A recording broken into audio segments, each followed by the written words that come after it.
Muchas gracias, como digo, a todos por vuestra asistencia. Es para mí una gran alegría que hayáis tenido la deferencia de venir aquí a escucharme, porque, como muy bien ha dicho María, hay un día magnífico para irse a la playa y para disfrutar, ¿no? Entonces, vamos a intentar que esta hora y media o esta hora que vamos a poder estar aquí juntos sea provechosa para todos y que intentamos todos aprender un poquito más respecto a algunas características o algunas cosas que es interesante que sepamos cuando dentro de la doctrina espírita se nos explican algunos conocimientos básicos y principales que tienen que ver con el espíritu, con el alma y con el funcionamiento de la realidad que el ser humano tiene aquí en la Tierra hoy día.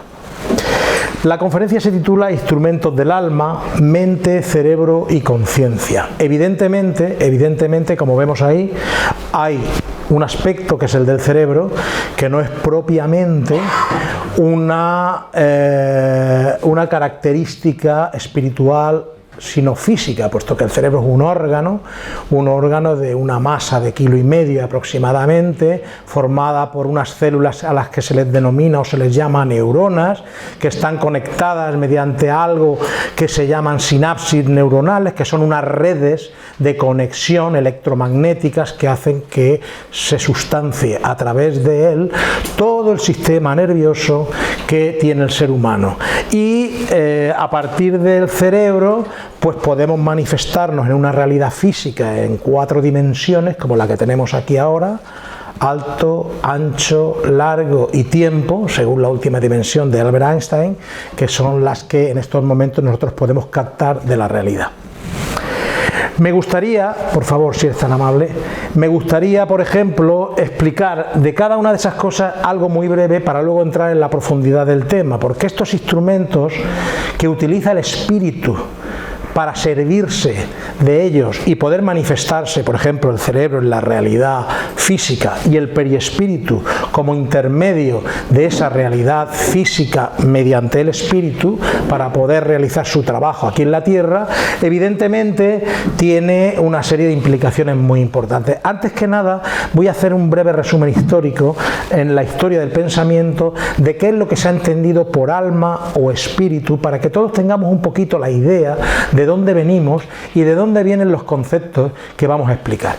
Platón, concretamente en la antigua Grecia, definía la naturaleza del ser humano en 2 aspectos. Por eso se le llama... Adelante, pasa la diapositiva completa. Por eso ellos denominaban, los griegos, los filósofos griegos denominaban al ser humano como un ser dual, compuesto de 2 naturalezas, el alma y el cuerpo. Descartes, que fue un filósofo del siglo XVI, padre del racionalismo, y era un matemático extraordinario, y que dio origen a la famosa frase de cogito ergo sum, pienso, luego existe, que es lo que significa la frase, pues fue precisamente el que acuñó una segunda explicación sobre la naturaleza humana. Es decir, él pensaba que el hombre, como el universo, era una máquina, una gran máquina, el universo una máquina guiada por Dios, que había creado Dios, y el hombre era una máquina que tenía un alma inmaterial y que funcionaba mecánicamente, el cuerpo, precisamente por la influencia del alma. Por eso se le denominó a la teoría de Descartes mecanicismo. Si alguno ha oído hablar o lee en algún libro alguna cosa sobre el mecanicismo cartesiano, es esto de lo que estamos hablando. El mecanicismo es concebir el universo como una gran máquina y el hombre dentro de ese universo también es una máquina, pero en cuanto al cuerpo, en cuanto al alma, es algo inmaterial creado por Dios. Ese es el concepto mecanicista de René Descartes. Descartes decía también de que él, a la hora de plantearse la realidad, tenía que dudar de todo. Yo tengo que dudar absolutamente de todo, pero hay una cosa de la que no puedo dudar, y es de que yo pienso. Si pienso, existo, y si existo, eso es una certeza de la cual no puedo dudar. De todo lo demás puedo dudar. Descartes llegó a la comprensión y la certeza de la existencia de Dios a través de esta serie de razonamientos y reflexiones que tenían que ver con la perfección del universo y con la realidad del hombre dentro de ese universo. Ese concepto, lógicamente, del mecanicismo está superado, porque luego vinieron otros filósofos y otros pensadores y otros religiosos que dieron nuevas evidencias, pero sin embargo sepamos de dónde venimos y cuál es la situación. En tercer lugar llegó Charles Darwin. Charles Darwin es el padre del naturalismo, es precisamente el creador de la teoría de la evolución y de la supervivencia de las especies, la supervivencia del más fuerte. Darwin no fue el único investigador que descubrió esa teoría, sino que la teoría fue descubierta al unísono por Charles Darwin y Alfred Russel Wallace, que era también un naturalista importantísimo, que era espiritista, precisamente. Él concebía el espiritismo y él difería de Darwin en un aspecto. Darwin solamente contempló el aspecto biológico de la evolución, es decir, el desarrollo de las especies y la supervivencia del más fuerte, mientras que Russel Wallace decía que en el principio de la vida una intervención espiritual ajena al hombre era la que propiciaba que existiera un alma y que se pudiera dar precisamente como algo fuera de la materia, fuera del cuerpo físico, la realidad que conforma al ser humano en cuanto a su aspecto inmortal creado por Dios. Después de Darwin y Russel Wallace llega Kardec, y Kardec explica en el siglo XIX, sin duda alguna, la filosofía espiritual más avanzada que existe en estos momentos, todavía no ha sido superada, y por lo que estamos viendo con los avances de las últimas ciencias en cuanto a física cuántica, en cuanto a psicología transpersonal, en cuanto a biología molecular, etcétera, etcétera, el espiritismo hoy está más avanzado que nunca. Es la filosofía de vanguardia que puede explicar, sin ningún tipo ni género de dudas, todas las problemáticas de la ciencia y del cambio de paradigma científico que está habiendo en nuestro planeta de hace 20 años hasta aquí. De hace 20 años hasta aquí estamos hablando, cuando empezaron a descubrirse aspectos muy importantes dentro de la ciencia. El espiritismo ya lo contempla porque Kardec, guiado por la mano de los espíritus, hizo las preguntas adecuadas y recibió las respuestas adecuadas, a pesar de que hace más de 150 años de esa circunstancia. Kardec explica respecto a la naturaleza del ser humano dos cosas. Los podemos encontrar en varios libros de Kardec, pero en la introducción del libro de los espíritus, él habla de que el hombre está formado por dos naturalezas. Una naturaleza animal, que corresponde al cuerpo, y una naturaleza espiritual que corresponde al espíritu. Dentro de esas dos naturalezas, el hombre está formado por una trilogía que consta de lo siguiente: alma, periespíritu y cuerpo físico. Y dentro de esa trilogía, cuando el alma está unida con el periespíritu, la persona muere y se marcha, se conforma lo que denominamos espíritu. Entonces esa es la definición que él da en el libro de los espíritus y que da en qué es el espiritismo. Claro, vemos que la falla, por ejemplo, el error que los materialistas, los científicos materialistas achacaban a Descartes respecto a que cómo era posible que un elemento mecánico o material como un cuerpo pudiera estar influenciado o impregnado o dirigido por una cuestión espiritual que no tiene ente, que no tiene materia, quedaba algo ahí flojo. Sin embargo, la filosofía de Kardec lo resuelve. ¿Por qué? Porque ese cuerpo intermedio llamado periespíritu es la clave. Ese cuerpo intermedio llamado periespíritu está formado de moléculas semimateriales y semiespirituales, y es la que permite no solamente la conexión del cuerpo físico con el espíritu, sino que todas las intuiciones y pensamientos, sentimientos, emociones del espíritu sean trasladados a través del periespíritu al cuerpo físico. Es el punto de conexión, y es muy importante saber que esa innovación fue debida precisamente a la enseñanza que los espíritus dieron a Kardec en el siglo XIX. Por favor, si eres tan amable. Hecho este recorrido, que es un recorrido un poquito histórico para que veamos un poquito de dónde venimos y cuáles son las naturalezas del ser humano en función de las distintas corrientes de pensamiento y de cómo se ha ido evolucionando. Adelante, por favor. Vamos a ver ahora brevemente los tres aspectos: el aspecto del cerebro, el aspecto de la mente y el aspecto de la conciencia, para luego entrar en un análisis general de cómo el espiritismo puede contemplar todo esto. Sí. Bueno, mientras el compañero pone, exacto, cerebro, el gran receptor modificable. Como hemos comentado anteriormente, es un kilo de masa corporal que consume el 20% de nuestra energía total, de la energía del ser humano. Está formado por, o sea, administra 3 trillones de células, que es todo nuestro sistema físico, nuestro sistema biológico. Dirige todos sus impulsos mecánicos y no mecánicos, automáticos y los reflejos que se producen en nuestro cuerpo a través de 2 aspectos. El aspecto del electromagnetismo y de la bioquímica. ¿Qué significa esto? El electromagnetismo, es la conexión eléctrica que hay entre las neuronas, entre las células. Y la bioquímica es la respuesta a esas conexiones que permiten segregar una serie de sustancias bioquímicas que se llaman hormonas. Todos han oído hablar de serotonina, de dopamina, de oxitocina. Son precisamente sustancias que nuestro cerebro segrega en determinados momentos en función de determinadas conexiones neuronales que las producen. ¿Con motivo de qué? Con motivo de pensamientos, emociones, sentimientos, intuiciones y todo tipo de cuestiones que afectan al cerebro. Porque el cerebro no es ni más ni menos que una televisión. El cerebro es la televisión de la mente, el cerebro es la televisión del espíritu. Es decir, nosotros tenemos una televisión y en la televisión vemos una imagen y un sonido, pero ni la imagen ni el sonido forman parte del aparato que estamos viendo. Si nosotros desconectamos ese aparato, automáticamente dejamos de ver la imagen y el sonido. ¿Cuál es el origen de la imagen y el sonido? Las ondas electromagnéticas o hertzianas que el televisor capta de las señales que envía la central de la televisión.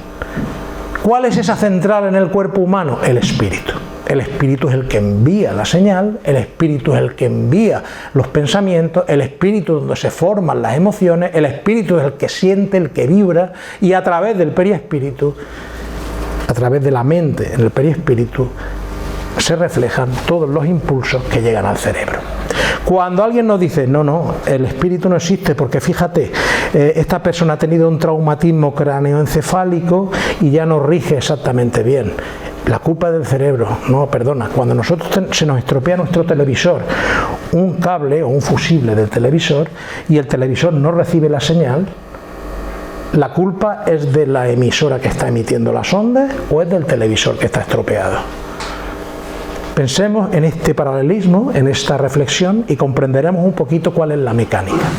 Bien. Es una interfaz dividida en 2 núcleos que, bueno, no vamos a entrar aquí, es complicado, porque se trata de que los psicólogos evolutivos nos explican de que el cerebro está dividido en 2 áreas.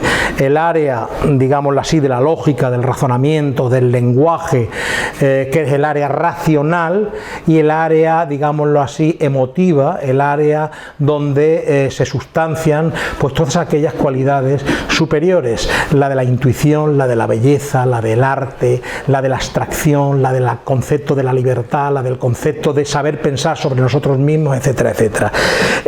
Como estamos viviendo en un mundo material y estamos condicionados por lo que nos rodea, normalmente, casi siempre, el cerebro racional ocluye o tapa o hasta cierto punto no deja que el cerebro emocional se desarrolle. Entonces, el equilibrio ¿dónde está? En permitir que esa parte de nuestro cerebro emocional, según nos dicen los psicólogos evolutivos, se desarrolle y aflore, y en nosotros afloren también capacidades que no solamente son el raciocinio, sino capacidades como la emoción, el amor, el cariño, el afecto, que tienen que ver con las emociones, que tienen que ver con los sentimientos, con la belleza, con las percepciones superiores del espíritu, con la captación de aquellas cosas que nosotros sentimos y no podemos explicar, con la gran etapa o fase que nos viene a continuación dentro de algunos años en nuestra etapa evolutiva como hombres, que es la intuición, el desarrollo de la intuición espiritual, el desarrollo de la intuición que va a seguir al hombre racional. En fin,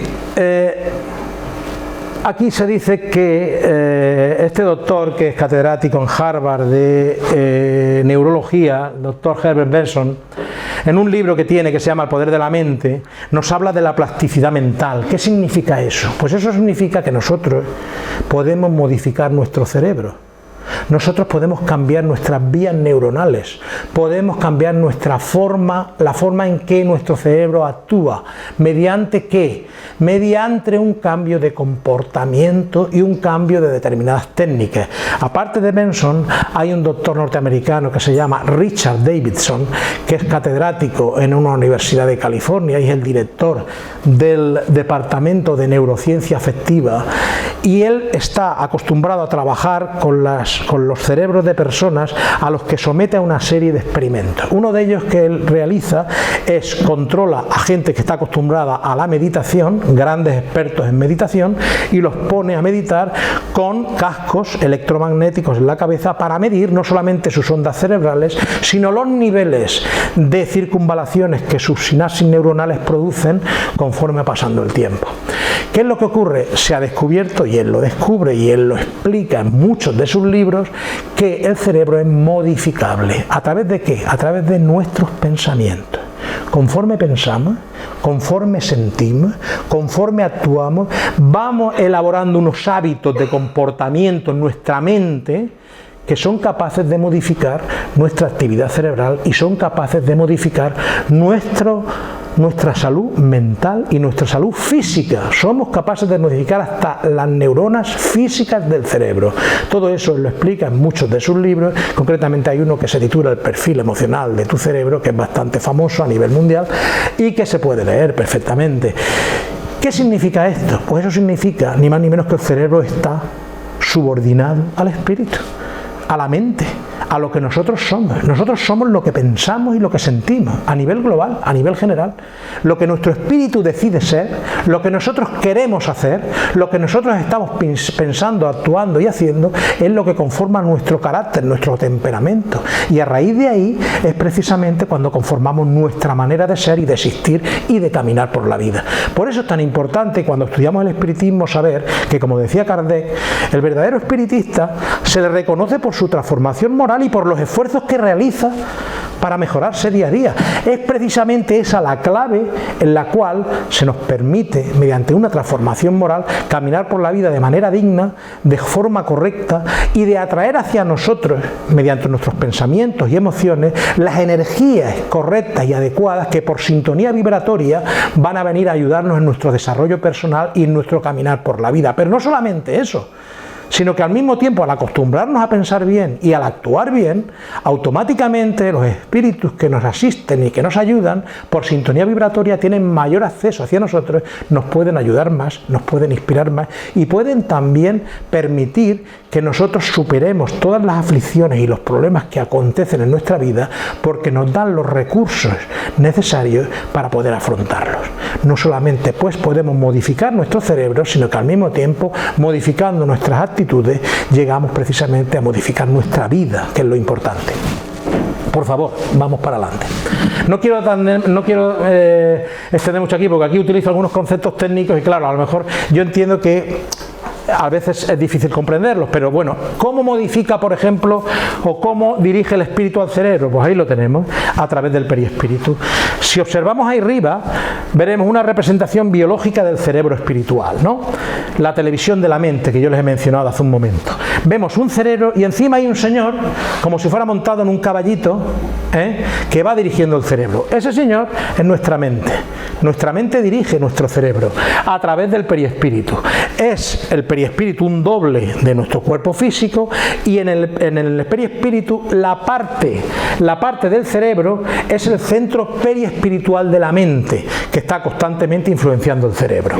Y las energías mentales y psíquicas de nuestro inconsciente, luego veremos lo que es el inconsciente y veremos cuando hablemos de la conciencia cómo se estructuran esas energías, cómo se dividen y cómo se archivan y cómo se almacenan. Esas energías, pensamientos, emociones, intuiciones, sensaciones, sensaciones y actos gobiernan y supervisan los órganos y las células.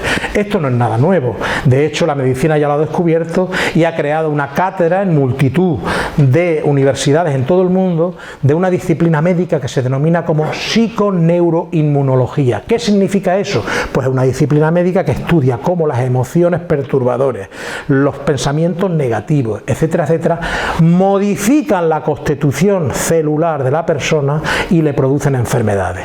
Las enfermedades se somatizan en el cuerpo físico y aparecen dolores de hígado, enfermedades cardíacas, alteraciones de tensión, alteración de pulso, etcétera, etcétera. Una cantidad sin número de enfermedades físicas derivadas ¿de qué?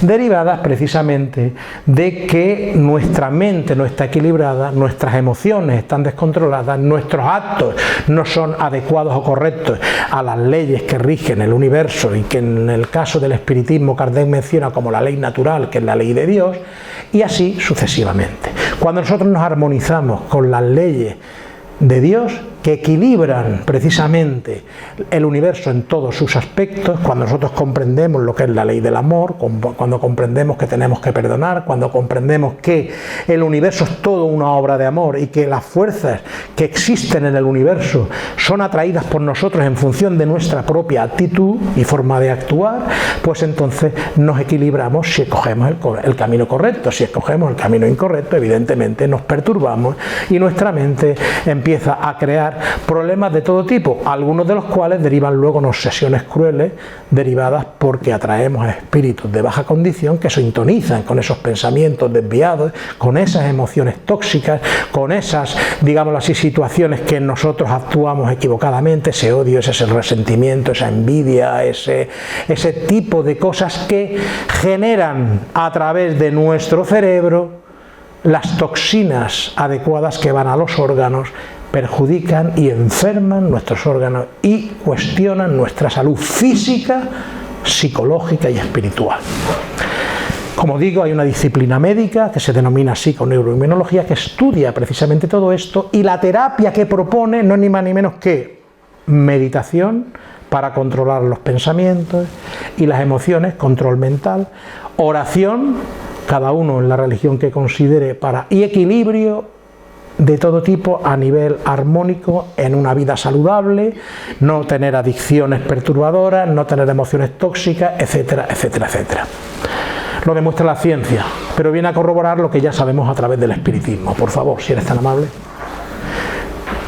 Había abajo una leyenda, que a lo mejor no les ha dado tiempo a leer, pero que decía así: la inteligencia, los sentimientos, los pensamientos no provienen del cerebro, provienen del espíritu, y a través del periespíritu se canalizan al cuerpo físico por el cerebro. No están grabados en las neuronas, pertenecen al espíritu. Adelante. La mente, conexión universal. Bueno, antes de empezar a hablar de la mente, hemos visto el cerebro, vamos a ver la mente. Antes de hablar de la mente, quiero que miren esa imagen, por favor, que hay allí, que pone el tren y la estación.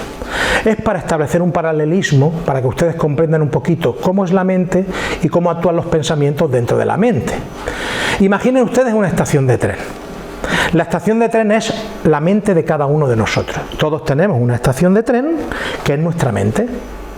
De nuestra mente pueden salir pensamientos. Cada pensamiento es un tren. El pensamiento que sale de mi estación es término, sale un pensamiento, y ese pensamiento lo he generado yo con mi propia forma de pensar o de actuar. Es un pensamiento que sale. Pero hay otros trenes que llegan a mi estación que no salen de mi estación, que vienen de otras estaciones. Pasan por mi estación y no se detienen porque no tienen término, no tienen parada, y pasan, y pasan, y pasan. Esos son los pensamientos de los que nos habla la psicología actual, de las que cada uno de nosotros recibimos diariamente más de 60.000 y no somos conscientes de los que los recibimos. Es decir, más de 60.000 pensamientos recibimos todas las personas diariamente. ¿Conscientes de ellos? Pues a lo mejor si somos conscientes del 1% es mucho. Nos pasan desapercibidos por completo. Esos son los trenes que vienen de otras estaciones, que pasan por nuestra mente, por nuestra estación, y continúan, no se detienen. Pero ¿qué es lo que ocurre cuando uno de esos pensamientos que viene de fuera llega a nuestra estación y nosotros decimos, detente, y ese tren se para? Si ese tren que se ha parado es un pensamiento noble, es un pensamiento positivo, es un pensamiento altruista, es un pensamiento bueno, pues lógicamente nuestra estación se ve recompensada, porque estamos alimentando ese pensamiento al cual no dejamos salir y lo vamos incorporando ¿a qué? Al parque móvil de nuestra propia estación. Es un pensamiento bueno que lo asimilamos y lo tomamos como propio, e incluso si nos indica que debemos de hacer determinadas cosas y cumplimos con él, mejor que mejor. ¿Qué es lo que ocurre cuando ese pensamiento que llega y se para en la estación, en vez de ser bueno, es lo contrario? Es un pensamiento perturbador, es un pensamiento de envidia hacia el vecino, o un pensamiento de odio, o un pensamiento de ser incapaz de perdonar, o un pensamiento de venganza, o es un pensamiento perturbador al que sigue una emoción perturbadora. Si lo paramos y nos recreamos en él, entramos en un bucle de pensamiento negativo, de emoción negativo, que nos cuesta enormemente darle salida. Y muchas veces lo hacemos tan nuestro, que creemos que es nuestro. Y no ha sido nuestro, su origen viene de fuera. Y ese origen puede ser de otra mente encarnada o de un espíritu desencarnado.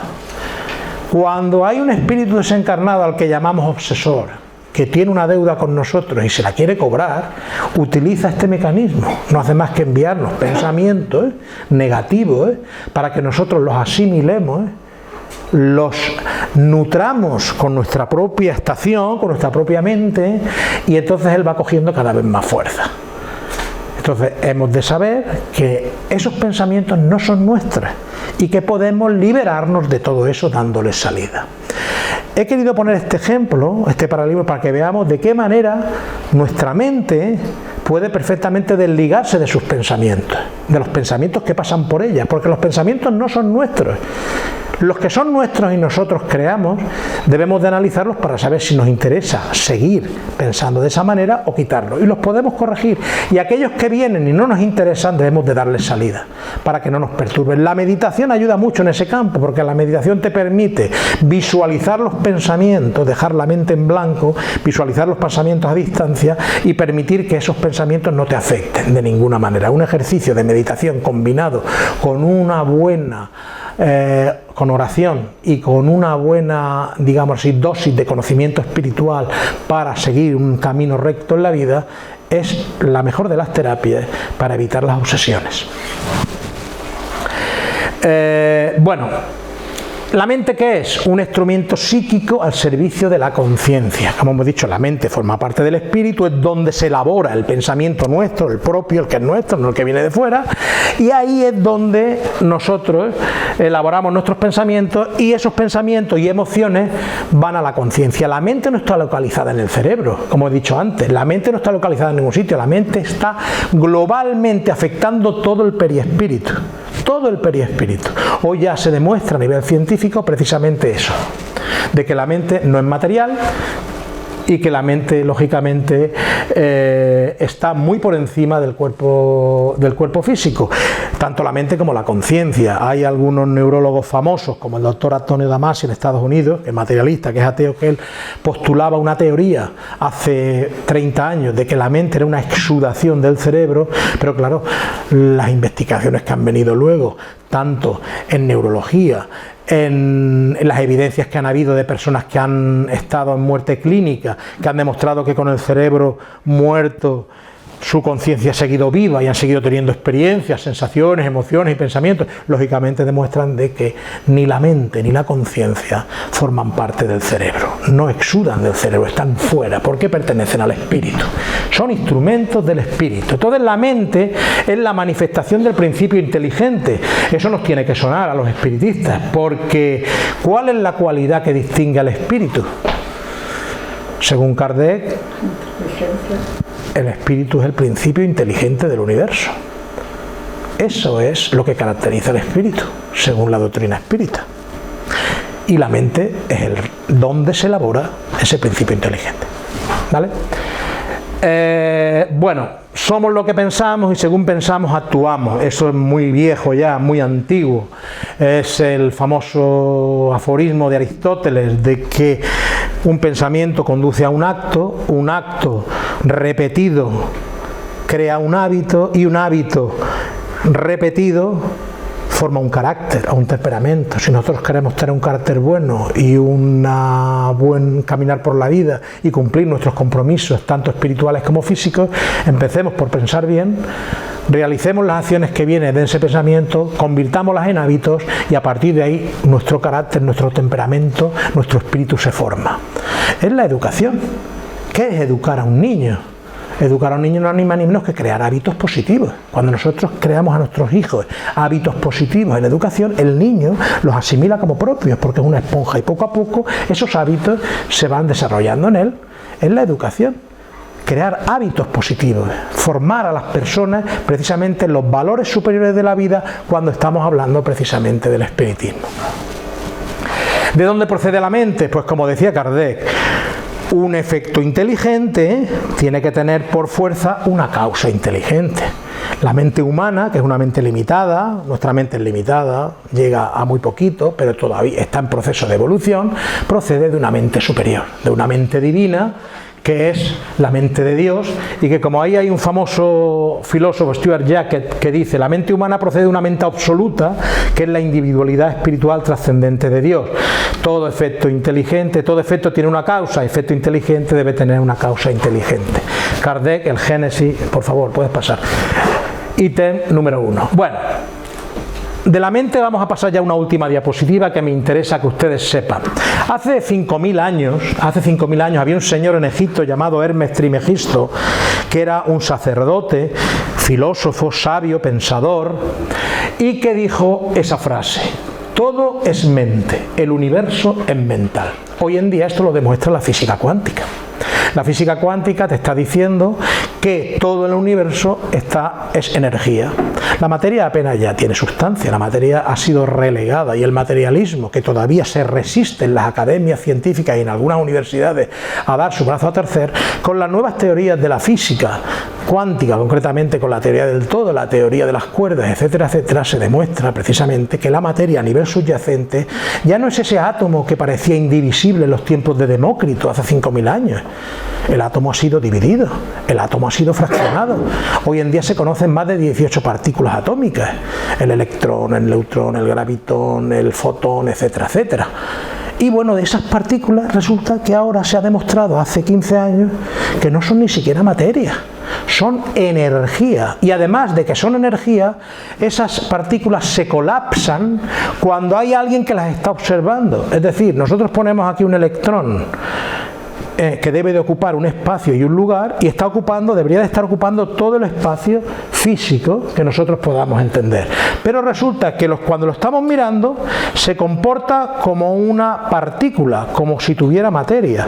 Pero cuando nosotros dejamos de observarlo y es solamente el equipo electrónico el que lo está midiendo y controlando, en vez de comportarse como una partícula material, se comporta como una energía, como una longitud de onda, como una flecha energética. ¿Qué quiere decir? Que la materia se convierte en energía, que la energía se convierte en materia. Esa es la única sustancia del universo, como dice Kardec en la pregunta número 32 del Libro de los Espíritus. Si ustedes quieren saber de física cuántica, les recomiendo que lean. No vayan a ningún libro de física, vayan al Libro de los Espíritus. Pregunta 30 a la pregunta 35. Léanlas todas, analícenlas y piénsenlas. Ahí tienen de qué está compuesto el universo. Ahí tienen cuál es la estructura de la materia. Ahí tienen cómo automáticamente todos formamos parte de ese mismo universo y cómo hay una sustancia única, y de esa unicidad, a través de múltiples transformaciones, aparece todo lo que existe, de una única sustancia que Kardec denomina el sustrato principal, sustrato primigenio, que no es ni más ni menos que el fluido cósmico universal. Ese fluido cósmico universal es lo que actualmente los físicos y los astrónomos denominan como energía oscura y materia oscura. No saben ni lo que es. ellos mismos lo admiten. No sabemos lo que es la energía oscura, no sabemos lo que es la materia oscura, pero son lo que constituyen el 96% del universo. Solamente conocemos el 4% del universo a nivel astronómico y a nivel físico. Todo eso está en el libro de los espíritus, del 30 al 35, recuérdenlo. La mente. No me da tiempo porque, bueno, perdón, ¿se están aburriendo? Si se están aburriendo, yo me callo, ¿eh? Vale, seguimos. Luego en las preguntas podemos hacer lo que queramos. Seguimos. La mente. El universo, hubo un poeta muy famoso, que ahora no recuerdo el nombre, que decía que el universo era un pensamiento de Dios. Y nunca más cierto que eso. El universo es un pensamiento de Dios. Dios nos crea y Él no tiene necesidad de crearnos porque Dios es atemporal, está por encima del espacio y del tiempo, está por encima del pasado, del presente y del futuro. Dios es eterno, es inmutable, es bueno, es justo, es soberano, es omnipotente, omnisciente. Todas las cualidades que queramos darle las tiene. Y Él está por encima de todo eso. Cuando nosotros a lo largo de la historia, el hombre ha empequeñecido a Dios con ese concepto antropomórfico de hacerlo presentar como un señor con largas barbas que juzga, como un señor arbitrario, cruel, que te envía a un infierno eterno que no existe, etcétera, etcétera. Todo ese tipo de cosas son propios de mentes infantiles, propios de mentes de personas que, aunque les sea necesario en su nivel evolutivo, están todavía en una etapa de principios de la evolución, pero la persona un poquito ya comprendida ya sabe que todo eso no puede existir. El concepto de Dios es mucho mayor que lo que nosotros podamos imaginar. Entonces a Dios lo podemos conocer a través de su obra, lo podemos sentir, lo podemos vivir. No podemos demostrar que existe, pero tampoco pueden demostrar que no existe. Ojo, la carga de la prueba que los ateos siempre colocan en aquellos que creen en Dios, hay que revertirla. Cuando ustedes hablan con alguna persona que no cree en Dios y lo primero que te dice, demuéstrame que Dios existe, usted le puede contestar, no, perdona, yo ya creo en Dios, yo ya lo tengo ganado, demuéstrame tú que no existe. Porque lo importante, como decía Kant, un filósofo del siglo XVII, no es demostrar la existencia de Dios, es persuadirnos de que Dios existe. Porque lo importante, como decía Erasmo de Rotterdam, es que Dios, invocado o no invocado, creamos en Él o no creamos en Él, siempre está presente. Siempre está presente, porque nosotros somos su obra. Entonces, el universo es una obra de una creación divina y siempre está presente. Dios está presente. Aunque no creamos en Él, Dios en esas cosas no entra. Nosotros le atribuimos a Él nuestros defectos, nuestras debilidades, nuestras pusilanimidades, toda esa serie de cosas que tenemos los humanos que no forman parte de la naturaleza de Dios. Y lo empequeñecemos. Pero Él todas esas cosas no las toma en consideración porque es un universo de amor el que ha creado, en el cual nos ha creado con un fatalismo. Y el fatalismo es llegar a la felicidad y a la perfección. Ese es el único fatalismo que existe en el universo, porque para todo lo demás tenemos libre albedrío. Tenemos libre albedrío para reencarnar, tenemos libre albedrío para actuar en el bien o en el mal, tenemos libre albedrío para muchísimas cosas, para todo. Pero el fatalismo es que nos ha creado como una semilla a su imagen y semejanza en cuanto a los atributos y cualidades espirituales que Dios tiene, para que nosotros las vayamos desarrollando. ¿Y dónde está esa semilla? Como veremos a continuación, esa semilla está en la conciencia de cada uno de nosotros. Ahora lo veremos. Entonces, algunas de las conexiones, no quiero entrar en todo esto porque mira, hay una memoria cósmica, igual que hay un pensamiento cósmico que dirige todo el universo, hay una memoria cósmica.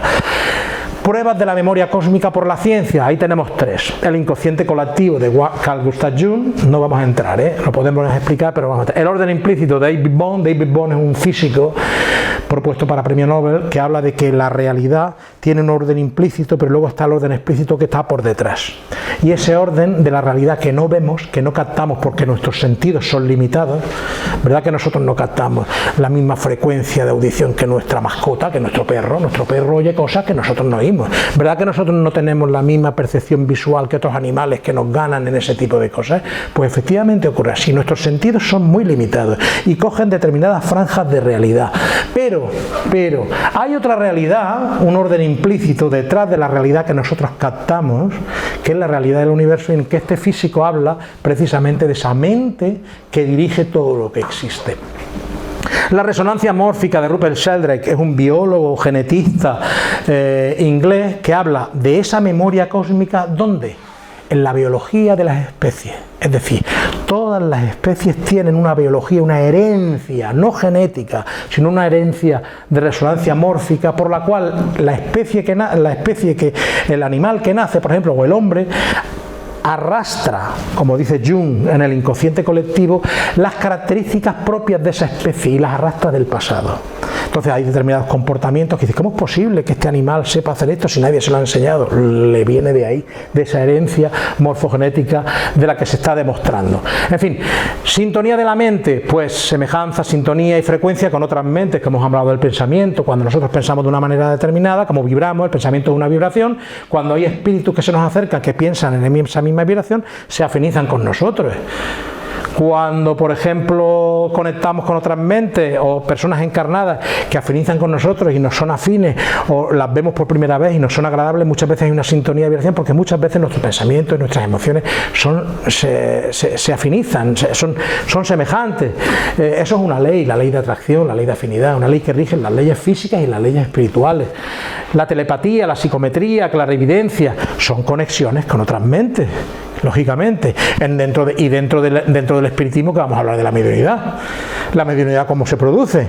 Pues se produce mediante la transmisión, o sea, la parte técnica es periespíritu del medium, periespíritu del espíritu comunicante. Se acerca al medium y en esa simbiosis molecular de periespíritu a periespíritu se transmite el pensamiento, se transmiten toda esa serie de informaciones que el medium, lógicamente, recibe y sale para afuera. Pensamiento cósmico, la mente divina, es más difícil, pero tenemos ejemplos de gente que ha logrado conectar de forma, a lo mejor, sigamos al perceptible durante poco tiempo con la mente divina. Cuando ustedes, por ejemplo, escuchan el Aleluya de Händel, cuando van a ver la Capilla Sixtina, cuando van a ver una obra de arte que les emociona, ¿de dónde sale esa emoción si nadie les está diciendo a ustedes nada? ¿Cómo ustedes se emocionan ante una obra de arte, ante una obra de belleza extraordinaria? ¿Esa emoción de dónde surge? Pues surge de que ese creador, ese artista que en un momento determinado plasmó esa obra para que todos la viéramos, tuvo en esos momentos esa inspiración y conectó con el pensamiento divino, con las altas esferas espirituales, y pudo transmitir a la tierra pálidamente un reflejo de lo que hay allá arriba. Pálidamente. Y en esos instantes de muchas de estas personas que han tenido a lo largo de la historia, hemos podido ver reflejada la grandeza de Dios en sus obras, precisamente. La atracción sublime del amor divino, etcétera. Lo que mencionábamos antes. Hay un físico y un filósofo muy importante que están ahí, que dice: la física, la neurociencia y la psicología convergen en el mismo principio, lo que hemos dicho antes. La mente no puede reducirse a la materia, la mente no es material, la mente es espiritual. Por favor. Bueno, no sé cómo vamos de tiempo. Bien, vamos bien de tiempo. Bueno, vamos a la conciencia. La conciencia. ¿Alguien podría dar una definición de la conciencia? Es difícil, ¿verdad? Es difícil porque cuando hablamos de conciencia, la palabra tiene muchas acepciones. Una cosa es conciencia de algo. Otra cosa es ser consciente de algo. Otra cosa es qué entendemos por conciencia. Tiene muchas acepciones. Pero bueno, vamos a ver aquí, primero, qué nos dicen los psicólogos y los psiquiatras y qué es lo que podemos entender de la conciencia. Ahí tenemos el iceberg de la conciencia. Freud y Jung, uno el padre del psicoanálisis, el otro el padre de la psicología analítica, pusieron esa estructura de la conciencia. Como vemos, un iceberg, el consciente en la parte de arriba que se ve, luego está el subconsciente, el inconsciente profundo. Observen el detalle. El 90% de nuestra estructura psicológica es inconsciente.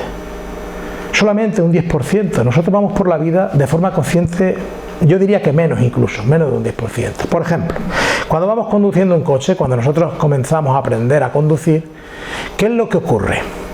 En las primeras lecciones para aprender a conducir, ¿qué es lo que hacemos nosotros?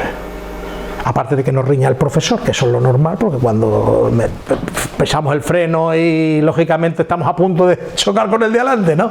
Bueno, lo que ocurre es que nosotros hacemos una cosa muy importante. Como es una primera vez que hacemos eso, prestamos atención. Al prestar atención, la atención es la base de la concentración. Al prestar atención nos concentramos y al concentrarnos lo que vamos aprendiendo lo incorporamos. Cuando eso lo repetimos varias veces en la escuela del automóvil, pues lógicamente nos enseñamos a conducir. Y llega un momento determinado, cuando uno lleva 20 años conduciendo, o 10, o 5, o 6, pues ya no conduce él, conduce su inconsciente y va hablando al lado con la persona que tiene al lado y van siguiendo una conversación racional y tú vas conduciendo el coche. ¿Quién conduce el coche? Si mi atención, mi raciocinio y mi emoción está pendiente de lo que estoy hablando con el de al lado, ¿quién conduce el coche? Lo conduce nuestro inconsciente. Nuestro inconsciente graba absolutamente todo, lo que percibimos y lo que no percibimos. Sigamos con el ejemplo del coche. Imaginemos que nosotros vamos con ese coche y estamos hablando con la persona de al lado y pasamos por un sitio, por un lugar donde hay un olor fortísimo, porque estamos pasando al lado de una planta química y hay un olor fortísimo. Y por un instante nos da la impresión esta, pero estamos tan centrados en la conversación que tenemos con el de al lado que nuestra atención sigue presente con la conversación que tenemos al lado. Nuestro inconsciente graba el olor, nuestro inconsciente graba la visión a la cual nosotros no estamos prestando atención que está delante. Si van dos coches, uno está adelantando al otro, todo eso lo graba nuestro inconsciente. Es el gran ordenador, es el gran archivo, el gran cajón desastre. ¿Y qué es lo que ocurre con el transcurso de esa formación del inconsciente en nuestra vida y en vidas posteriores y en vidas pasadas? Pues que cuando hay algún efecto o alguna situación inconsciente, que nosotros no somos conscientes en ese momento, que le recuerda a nuestro inconsciente lo que ya vivió, sintió, oyó, escuchó, automáticamente aflora. Entonces hay veces que determinadas enfermedades mentales vienen precisamente de problemas de conciencia de culpa que están instalados en nuestro inconsciente y que derivan de vidas anteriores. Personas que cometieron crímenes, esos crímenes no fueron visualizados, no fueron condenados, no tuvieron un acto de justicia porque pasaron desapercibidos, pero en la conciencia del individuo quedó la culpa por el crimen cometido. Pero como nadie se lo recriminó, pues lógicamente el señor falleció, pasó al plano espiritual y luego volvió a reencarnar. Y cuando volvió a reencarnar, en un momento determinado de su vida, resulta que ocurre un acontecimiento que a su inconsciente le recuerda aquel acto criminal que él cometió. Y en ese momento su inconsciente aflora. ¿Y cómo aflora esa conciencia de culpa? Creándole una serie de perturbaciones de orden mental y psicológico que no sabe explicar. Se va al psicólogo, lo llenan a pastillas, se va al psiquiatra, porque el origen de ese problema no está en la vida actual, está en la vida anterior. Y entonces es cuando la persona empieza a tener problemas. La gran mayoría de los esquizofrénicos, tienen el problema de base este que yo estoy comentando. Precisamente hay otros tipos de esquizofrenia, pero este es uno de los problemas de base. La conciencia de culpa que lleva nuestro inconsciente por actos delictuosos cometidos en el pasado. Y en un momento determinado afloran, porque hay esquizofrénicos que la esquizofrenia se les desarrolla en el momento del nacimiento. Cuando son bebés ya empiezan con esquizofrenia. Y hay otros que les aparece la esquizofrenia a los 40 años, o a los 20, o a los 10, a los 15. Es precisamente por esto que estoy comentando. ¿Por qué comento esto? Pues lo comento para que sepamos la fuerza que tiene nuestro inconsciente, la fuerza. Por eso comento todo esto. Las facultades mediúmnicas, las facultades paranormales, forman parte también, no solamente de ese desarrollo que nuestro espíritu lleva, de la misión que tiene que traer y realizar con esa facultad, que eso es lo más importante, sino también están instaladas en nuestro inconsciente. ¿Por qué? Porque muchos de los que ahora son medium o somos medium, en vidas anteriores también lo hemos sido y también lo han sido. y están grabados en nuestra inconsciente. Entonces tenemos más facilidad que otros para realizar ese tipo de trabajo. No se trata de mérito, se trata precisamente de hábito adquirido por nuestro espíritu en vidas anteriores. Bueno, una vez dicho eso, la conciencia es la fuerza más poderosa del espíritu. Todo lo graba en nuestro inconsciente, todo lo organiza, todo lo archiva, y eso sirve para la vida actual y las vidas futuras, evidentemente. Y aquí vemos lo que ella archiva y graba: registros psíquicos, intelectuales, emocionales, a lo largo de las experiencias milenarias del espíritu, permitiendo el avance moral e intelectual. Los reflejos, los automatismos, los instintos, las tendencias, proceden de la repetición, hábito, de estas experiencias a través de las vidas sucesivas.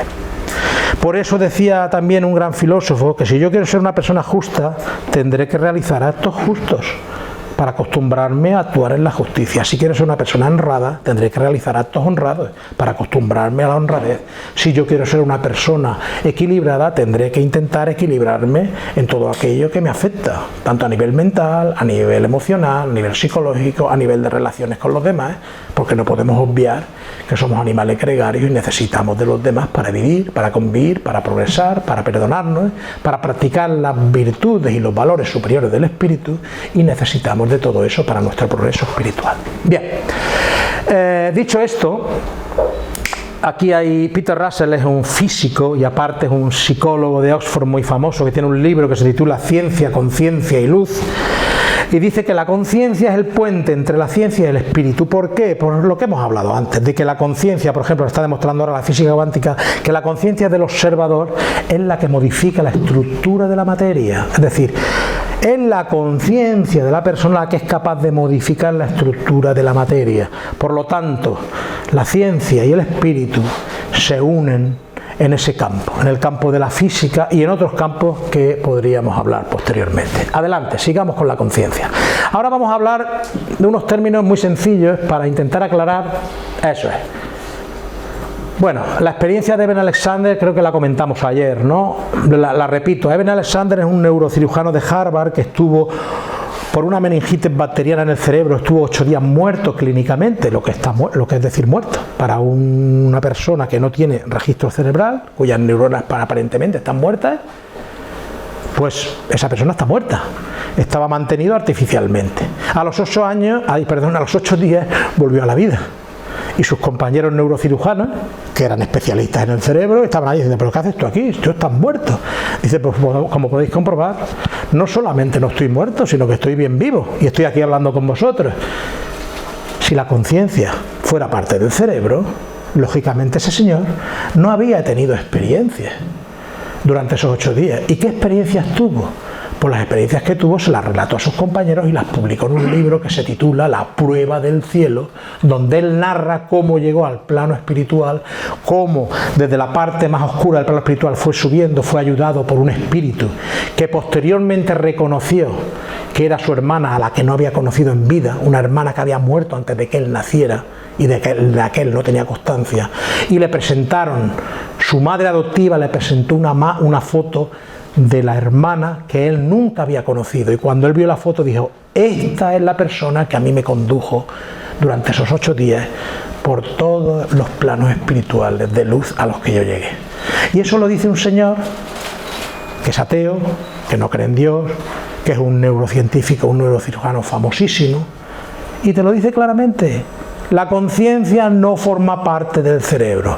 Si mis neuronas que estaban muertas son las que dan mi conciencia o mi mente, lógicamente, yo esos 8 días, ¿dónde estaba? ¿Cómo he podido tener conciencia? La conciencia es independiente del cerebro. La experiencia de Alexander es interesante por eso. Pero bueno, la evolución de la conciencia que debemos de saber que no es lo mismo la conciencia humana que la conciencia que hay en los animales, que la conciencia que hay en las formas primitivas de vida. Desde los protozoos, desde los animales unicelulares, ya hay ahí un principio espiritual, no un principio inteligente, un principio espiritual, una protoconciencia, ahí ya existe. ¿O acaso un animal, un protozoo, no tiene finalidad, no tiene principio? ¿Cómo se distingue una persona o alguien que tiene conciencia? Una persona que tiene conciencia conciencia se distingue por una cosa muy sencilla, porque tiene una finalidad, un propósito. Sea consciente del mismo o no sea consciente del mismo. ¿Vosotros creéis que un protozoo tiene, un protozoo que es un animal unicelular, tiene una finalidad? Claro que la tiene, aunque no sea consciente del mismo. ¿Cuál es la finalidad de un protozoo, de una ameba o de un animal, un hongo que es un animal unicelular o un alga? Pues su finalidad es alimentarse, reproducirse y crecer, no tiene otra, pero tiene una finalidad.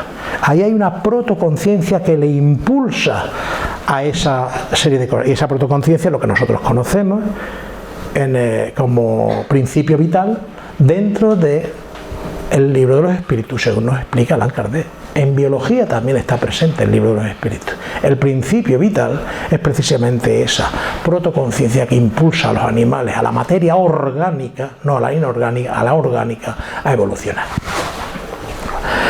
La conciencia, como dice ahí, experiencias interiores no limitadas al ser humano. ¿O es que un animal no tiene conciencia? Los animales piensan. Los animales tienen emociones, no es un pensamiento continuo, no son emociones conscientes, pero tienen emociones. Se entristecen, se alegran y tienen pensamientos discontinuos. Lo que no tienen son conciencia de ellos mismos. Evidentemente esa es la fase superior, la fase hominal, la fase humana. Pero también tienen conciencia. ¿Dónde se encuentra la conciencia? Como dijo Kardec en el ítem 621, y ahí se resume todo. ¿Dónde está escrita la ley de Dios? En la conciencia. Nuestra conciencia es la firma de Dios en nosotros, permitiendo nuestro rumbo al infinito. Es lo que Dios ha puesto en nosotros, en nuestro espíritu, y es lo que nos da la realidad y la sensibilidad de ser y existir. Todos sentimos, todos nos emocionamos, todos tenemos pensamientos, todos tenemos un yo. ¿O acaso no somos capaces de pensar sobre nuestros propios pensamientos? ¿O acaso no somos capaces de abstraer? La abstracción es precisamente un proceso raciocinativo, cognitivo, que solamente tiene el hombre. Solamente lo posee el hombre. Todo ese tipo de cosas no pueden venir de una materia inerte, no pueden venir de una materia inconsciente, no pueden venir de una materia guiada por átomos aleatorios que se unen y dan lugar por azar, por una suerte, por un ocaso, y surgen de la nada, cuando la nada es nada, la nada no existe, la nada no es una cosa, no es un objeto, la nada no existe, y según nos dicen que de ahí procede todo. Lamentablemente, mejor dicho, afortunadamente, la ciencia viene en apoyo del espiritismo. ¿Por qué? Porque ya se está demostrando que el materialismo precisamente tiene un concepto fallido de base. La materia inconsciente. Bueno, el reino de Dios está dentro de vosotros, claro que sí. ¿Dónde? En nuestra conciencia. Porque es en nuestra conciencia donde se sustancia precisamente todo aquello que somos, lo que vamos aprendiendo, lo que vamos asimilando, los errores, las virtudes, las circunstancias positivas, las negativas, todo forma parte de nuestra conciencia. Adelante, por favor. Bien, rápidamente. Normalmente solemos confundir niveles y estados de conciencia. Yo voy a hacer una cosa muy rápida para que sepamos distinguir lo que son los niveles de conciencia y los estados de conciencia. Niveles de conciencia, ser consciente y despertar. Podemos poner 4, hay muchos más, pero vamos a poner los 4 principales. Lo primero, la conciencia dormida. ¿Qué es una persona con conciencia dormida? Un nivel de conciencia dormida. Pues es la persona horizontal. Es decir, la persona que vive como si fuera un animal racional, solamente un animal. Solamente está aquí en la vida y solamente se interesa por comer, dormir, reproducirse y todo aquello que le beneficia. Nada más. No tiene ningún interés por la vida superior, no tiene ningún interés por la belleza, no tiene ningún interés por la libertad, no tiene ningún interés por el beneficio de los demás, no tiene ningún interés por la familia. Solamente es él y más él. Es el egoísmo personal. Es la persona que está todavía evolucionando y que su nivel es un nivel de vida primitivo, porque solamente se preocupa de comer, de satisfacer sus apetitos y placeres materiales y nada más. En su mente no entra el pensar en los demás, en las necesidades que tiene alguien en su familia, en atender. No, no, no. Ese es el nivel de la conciencia dormida. El hombre fisiológico, el hombre que solamente mira por su cuerpo, mira por su placer y mira por su propio egoísmo. Nada más le interesa. Ese es el hombre con conciencia dormida. Momentos de conciencia, pues nosotros mismos somos momentos de conciencia. Sabemos que existe algo más que el cuerpo físico, que nos interesa encontrar nuestro sentido en la vida. Sabemos que hay digámoslo así, un mundo físico y un mundo espiritual, que trascendemos al fenómeno de la muerte, que se nos van a pedir cuentas en su momento a través de nuestra propia conciencia de aquello que hacemos mal y hacemos bien. Sabemos que venimos aquí por algo y para algo, que tenemos en una reencarnación que cumplir una serie de cosas, y nos sentimos felices de haber encontrado este camino, por ejemplo dentro del espiritismo, para poder desarrollarnos como personas y avanzar. Tenemos esos momentos de conciencia, pero ¿qué ocurre? Tenemos nuestras debilidades, tenemos nuestros defectos, tenemos nuestras imperfecciones, y con frecuencia nos equivocamos y no somos del todo consecuentes con aquello que aprendemos, porque una cosa es conocer y otra cosa es practicar. A veces aprendemos que hay que perdonar, que hay que amar, pero a la hora de ponerlo en práctica nos cuesta y nos equivocamos y volvemos a caer en esos mismos errores. Tenemos momentos de conciencia, pero todavía cometemos muchísimos errores, ¿no? Conciencia despierta, pues es el de aquellos que ya, habiendo pasado por la segunda etapa, pues ya saben, ya conocen y ya lo han asimilado y están convencidos plenamente de que aquí estamos por algo y para algo, y entonces están realizando un esfuerzo y un trabajo por controlarse a sí mismos. Tienen un control y un dominio sobre sí mismos porque ya tienen claro cuál es su objetivo en la vida: progresar espiritualmente, transformarse moralmente. Y esas personas se dirigen y hacen un esfuerzo ímprobo por corregir sus imperfecciones, sus debilidades, por transformarse moralmente, por comportarse con honestidad, con nobleza, por caminar por la vida procurando, haciendo el bien y evitando el mal. Esas son las personas que ya se controlan, que no son capaces de responder violentamente a una ofensa o a un ataque, sino que saben controlarse y ya están en esa etapa de perfeccionamiento mayor. Por último, conciencia trascendental, la de los grandes personajes que han pasado por la Tierra, que han demostrado estar muy por encima del resto. Espíritus elevados que han venido a la Tierra, nos han dado ejemplos. Miguel Vives, por ejemplo, por hablar de aquí, un ejemplo que tenemos bien claro, y otros grandes espíritus que han pasado por la Tierra. Dentro del espiritismo, pues podemos hablar de Amalia Domingo Soler, podemos hablar de Kardec, de un montón de gente que dejaron ejemplo no solamente de sus conocimientos, sino de su forma de actuar, que es lo importante, de su comportamiento. A nivel general, Buda, Mahoma, Krishna, Lao Tse, Confucio y sobre todo Jesús de Nazaret, evidentemente, el máximo paradigma del amor de Dios y el espíritu más perfecto que ha pasado por la tierra. Por favor, vamos ahora, no pases todavía. Estos son los niveles de conciencia que podemos hablar. ¿Y ahora qué son los estados de conciencia? ¿Qué es lo que normalmente confundimos? No hay que confundir un estado mental con un estado cerebral con un estado de conciencia. Están los estados mentales, los estados cerebrales y los estados de conciencia. Un estado mental que es, por ejemplo, una patología como la esquizofrenia. La esquizofrenia, la depresión, la neurosis, la psicosis obsesiva, son estados mentales que afectan a la mente del individuo, que luego se trasladan al cerebro con determinadas disfunciones, por supuesto, pero el origen es un estado mental perturbado, es un estado mental, ¿vale? Luego están los estados cerebrales. Un estado cerebral puede ser o un Alzheimer, en el cual las neuronas se han ido muriendo poco a poco y el cerebro se deteriora, o un traumatismo craneal producido por un accidente. Yo me caigo, me doy un golpe en la cabeza y lógicamente mi cerebro se deteriora. Eso es un estado cerebral perturbado derivado de una causa física. Hay que distinguir entre el estado mental y el estado cerebral. ¿Y qué es un estado alterado? Pues los trances, los éxtasis, y dentro del espiritismo lo sabemos muy bien. La mediunidad, precisamente, cuando se produce la conexión y la simbiosis entre los dos periespíritus y el espíritu que va a comunicar realmente el medio se encuentra en un estado alterado de conciencia. No quiere decir estado, digámoslo así, depresivo o alterado de conciencia en el sentido de entender la alteración como una patología. No, ni muchísimo menos, sino que es un estado de conciencia diferente, distinto. En este sentido, concretamente Jung, Carl Gustav Jung y posteriormente Stanislas Grof, el padre de la psicología transpersonal, cambiaron el sistema, porque Freud consideraba que todos los estados de éxtasis y trance eran patologías mentales. Y llegó Jung y dijo, no. Freud no consideraba al alma humana, por lo tanto no tenía por qué entrar en ese campo, y todo lo metía dentro del saco de perturbaciones mentales, hasta que llegó Jung, y Jung empezó a considerar el alma humana y dijo, no, perdona, los estados alterados de conciencia no son patologías, son estados de conciencia alterados, no alterados de conciencia, sino de conciencia alterada, es decir, otros estados de conciencia que el hombre puede acceder y que Jung denominó como estados luminosos de conciencia.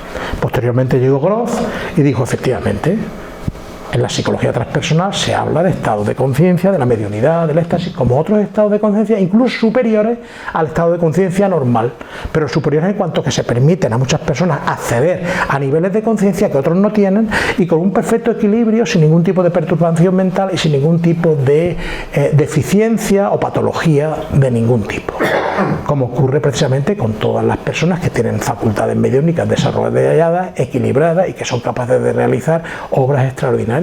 Llegan a ese equilibrio y a esa armonía precisamente porque han desarrollado un estado de conciencia superior. ¿Vale?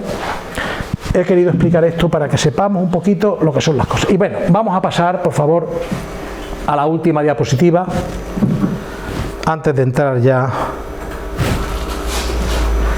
¿Cómo procesa el alma la información de los instrumentos que hemos hablado? Del cerebro, de la mente y de la conciencia. Pues ahí lo tenemos, escrito. Al pensar, al sentir, el espíritu crea, ejerce y archiva las energías psíquicas, esto es importante, conforme la naturaleza moral de sus actos.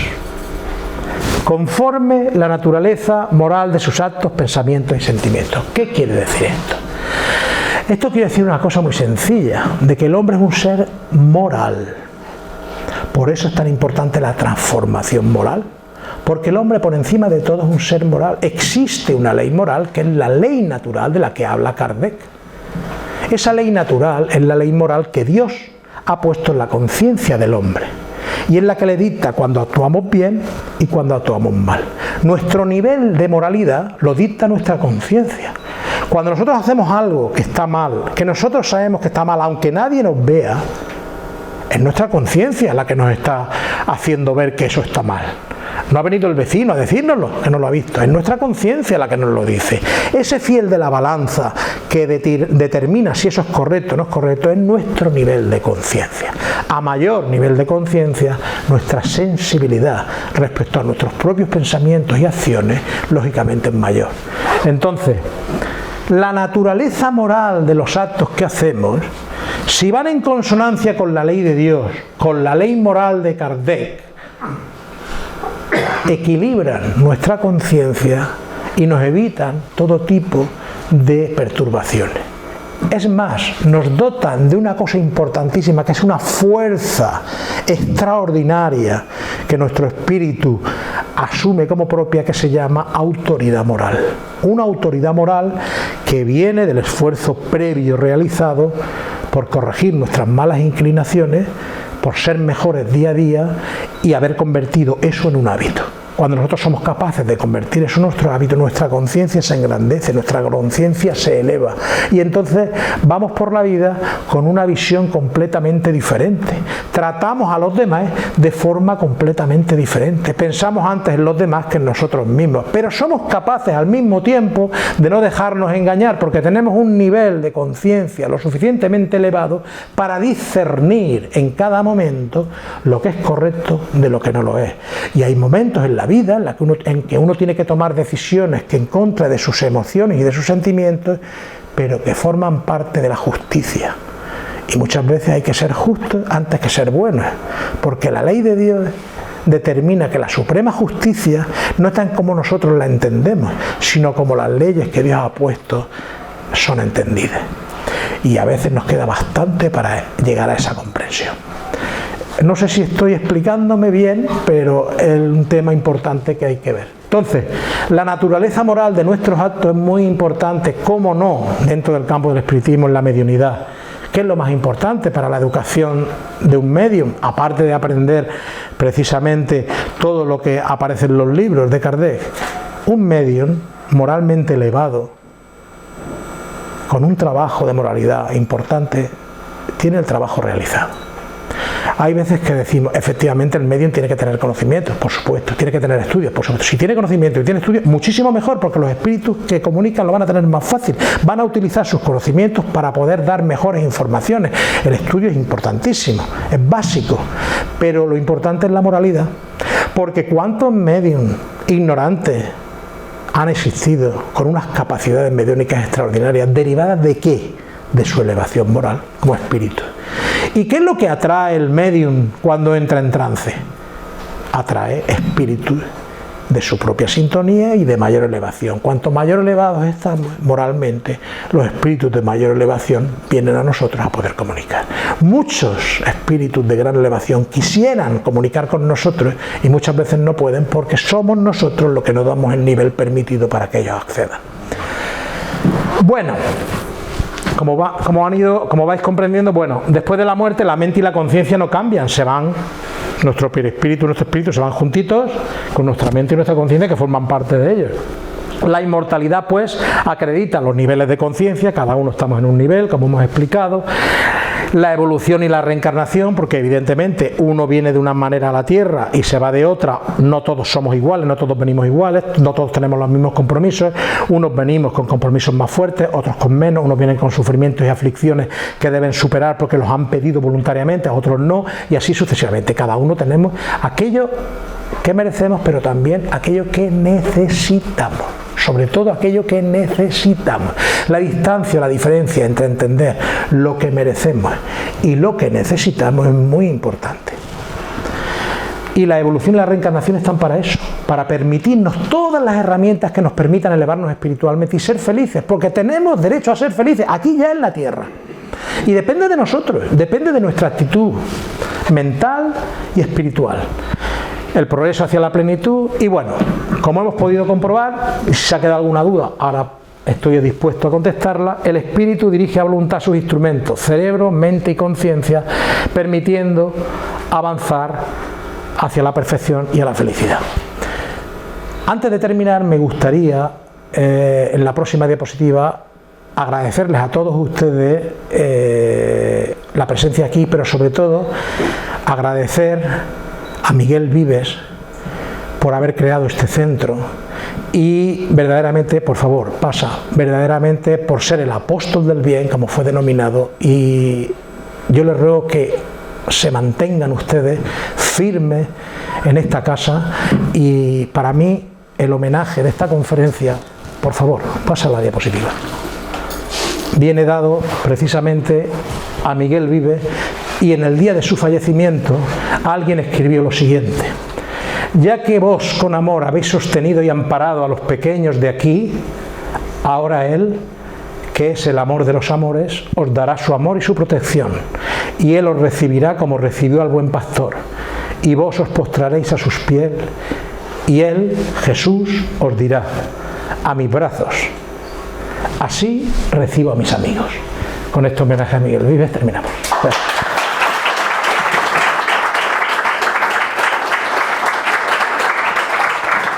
Bueno, ahora la charla. Bueno. Voy a decir una cosa antes de que... Nada, tranquilo. En la exposición del tema que Antonio nos ha expuesto ahora, quisiera hacer un hincapié en un detalle, que esa conferencia que él nos ha expuesto tan magníficamente, él la expuso ya, me lo acaban de comunicar, en la conferencia, en una ponencia que hizo él. En el Congreso. El Congreso, ¿no? En el Congreso Espírita, por eso quería que me corrigiera si era... En el Congreso de Calpe del año pasado. ¿De Calpe del año 2016? 2018, el año pasado. Congreso Nacional Conciencia. Exacto, por eso quería que si tenía que corregirme, que me corrigiera. Bueno, pues sabemos que la importancia de la conferencia que él la expuso en Lisboa en el año 2018 y fue el único ponente español que nos lo expuso o lo expuso. Yo te lo explico expuso en portugués. Eso es lo que bueno, por aclarar vale, son dos cosas distintas. Vale. Bueno, entonces... esta conferencia se expuso por primera vez en el Congreso Nacional Conciencia de Calpe el año pasado, en el 2018. Yo les invito a asistir al próximo congreso, que va a ser en diciembre de este año también. En los 3 días que hay de fiesta, 6, 7 y 8, se pueden ustedes apuntar. Congreso, segundo Congreso Nacional Conciencia, segundo Congreso Espírita Nacional Conciencia. En 2019 se celebrará en Calpe, en Alicante, y les invito a asistir, porque vienen conferenciantes de un nivel muy alto. Y se expuso el año pasado, pero lo que tú estás haciendo mención es al Congreso Mundial que se celebró en Lisboa, en el Mello Arena, allí delante de 3.000 personas, en el año 2016, en octubre, y allí pues tuvimos el honor de exponer una conferencia titulada Vida y Ciencia. Algunos de los contenidos que hay en esta conferencia se ofrecieron allí, pero no todos. Aquella conferencia fue otra, también llevaba otra serie de cosas, porque llevaba otra serie de cosas y era más amplia. Había ahí un nivel bastante alto y bueno, en realidad aquel congreso fue muy interesante y efectivamente me tocó hablar algo en portugués. Yo no falo mucho portugués, pero estamos aprendiendo. Es que en la vida hay que seguir aprendiendo, si no. Y es eso, no, era clarificar las dos cosas, lo del Congreso Mundial de 2016 y el Congreso del año pasado. Yo de verdad les invito al Congreso de Calpe de este año, porque allí pasamos 3 días de jornadas extraordinarias en un ambiente de convivencia, de armonía. Todo el mundo puede preguntar a los conferenciantes. Vienen conferenciantes internacionales, vienen de Colombia, vienen de Portugal, vienen de España, y hay un nivel muy alto de espiritismo y de ciencias que tienen que ver con el espiritismo. Entonces yo es una cuestión que yo les invito, si ustedes quieren seguir aprendiendo y pasar un buen rato, de verdad que ahorren un poquito. Tampoco se trata de pagar mucho, porque en realidad ahí entra el paquete de todo, que bueno, que yo no estoy aquí haciendo proselitismo ni propaganda, que yo no tengo nada que ver con eso, o sea, que no vayan a creer que yo he venido aquí a promocionar el congreso de alguna manera, cuando no. Yo simplemente soy uno de los ponentes que va a participar allí y bueno, les invito a asistir. Era hacer esa matización. Y ahora ya te dejo. Ahora las preguntas correspondientes. Bueno, antes de las preguntas yo quería agradecer al compañero Antonio Lledo por esta magnífica exposición que nos ha hecho y nos ha dado una magistral lección con tanto conocimiento. Bueno, y pienso que es importante que a los espíritas que a veces se piensa que sí que sabemos, y él lo ha recalcado, la importancia de la transformación moral, pero no tiene que quedar atrás el estudio y el conocimiento. Y pienso que él ha dado una lección de que sí pueden ir unidos. Deben de ir unidos, deben de ir, por el beneficio nuestro, ¿me entiendes? Bueno, es que si no, que como decía Kardec, exactamente, la ciencia y el amor han de ir de la mano. Amaros instruiros, decía, sí, claro. La ciencia viene a través también de mucho conocimiento. Así es. Y ahora si alguien tiene alguna pregunta, sí, pero mejor que le podéis hacer. Podéis hacer las preguntas que queráis. Si las puedo contestar, las contestaré. Y si no las sé o no las puedo contestar, os lo diré con toda franqueza. Que mira, no la conozco, no te puedo responder a eso. Pero no tener ningún tipo de prejuicio ni de miedo en preguntar, aunque os parezca una cosa absurda. No tener problema, preguntad lo que queráis al respecto, porque hay tantas informaciones al respecto que pueden clarificar muchas veces las dudas que tenemos respecto a muchas cosas, que bueno, si queréis preguntar algo de lo que yo he explicado, pues aquí estoy a disposición. Adelante. Venga, empieza tú. Venga. Yo hay un tema de reflexión que muchas veces mi mujer y yo lo hablamos. Voy a intentar. Adelante. Voy a intentar explicártelo a ver qué opinas. Quiero entender que la conciencia se relaciona con el mundo en el que vivimos a través de la mente. Utiliza la mente como elemento de comunicación o de traslación entre la realidad y las emociones. Lógicamente la mente cuando nacemos empieza a construir en relación a la cultura, la socialización, la educación. Eso es un verdadero problema. ¿Puede o no puede serlo? Evidentemente la mente se puede contaminar a tal nivel que puede degradar la conciencia, por muy espiritual que se pueda decir. Ahora hablamos de eso. Pues ese es el tema. Vale. ¿Cómo ves tú el tema de esa contaminación de la mente? Vale. Porque básicamente hablamos de información. Sí, perfecto. Perfecto. Muy bien. Bueno, una pregunta interesantísima, vamos, es tan interesante que bueno, podríamos estar hablando de esa pregunta una conferencia más. Pero bueno, vamos a ver, empezaremos por una cuestión, la cuestión biológica. Ay, perdón, se ha roto esto, lo siento, ¿eh? No, ¿qué va? Si no te has Bueno, hecho daño. no pasa nada. Yo creo que si lo quitas se Sí, quita mejor. Bueno, la mesa y así. a lo que vamos. Ahora es tú. Vamos a empezar por la cuestión biológica. ¿Qué es lo que ocurre, por ejemplo, con la biología cuando nosotros reencarnamos? ¿Qué es lo que ocurre? Cuando nosotros reencarnamos, vamos a reencarnar, nuestro perispíritu empieza a modelar desde el momento de la fecundación, empieza a modelar la célula huevo, es decir, el esperma fecunda el óvulo y el esperma es atraído hacia el óvulo porque el perispíritu del reencarnante ha estado impregnando el óvulo de la madre y con sus energías atrae de los 200 millones de espermatozoides que llegan al óvulo el espermatozoide adecuado que sintoniza vibratoriamente con el perispíritu del que va a reencarnar. ¿Qué quiere decir eso? Que yo, cuando reencarno, cualquiera de nosotros, cuando reencarnamos, no hay margen de error.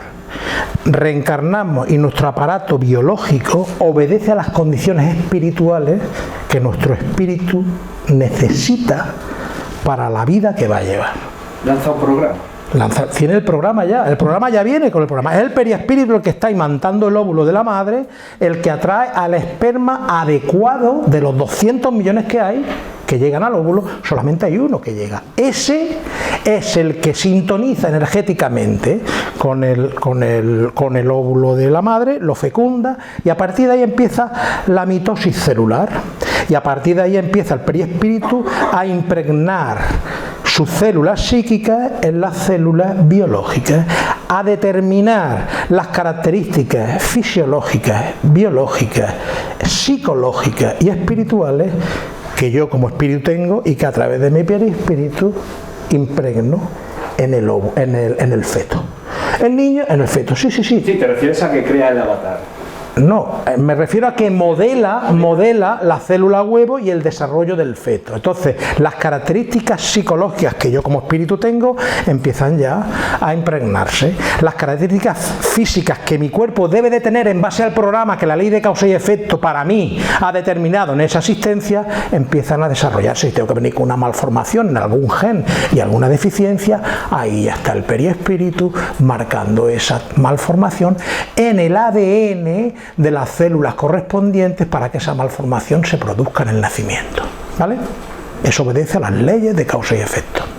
Entonces, cuando el niño se desarrolla, resulta que cuando el niño nace y el espíritu que ha estado impregnando y realizando ese trabajo desde fuera se acopla definitivamente en el momento del nacimiento, la constitución celular está terminada, pero la constitución psicológica y la constitución espiritual no está terminada.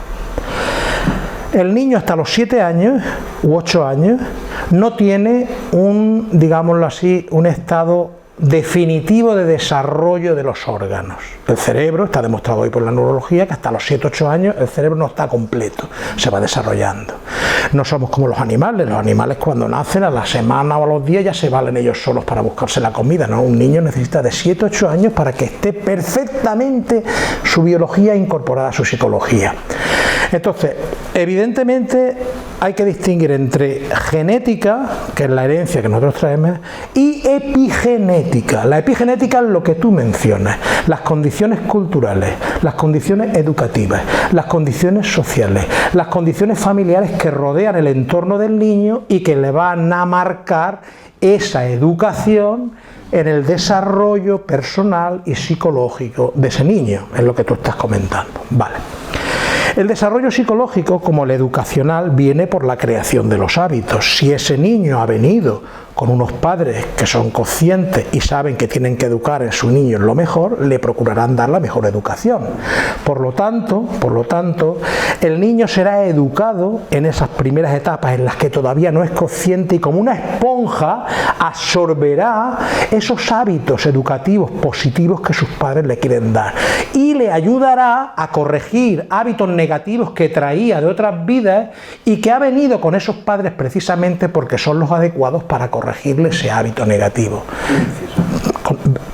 Pero está expuesto a una información independientemente del núcleo familiar, Sí. expuesto a una información exterior. Sí, claro. Ahora iremos a eso. Ahora es que hay que ir poco a poco. Es que hay que ir poco a poco, porque si no vamos poco a poco, bueno.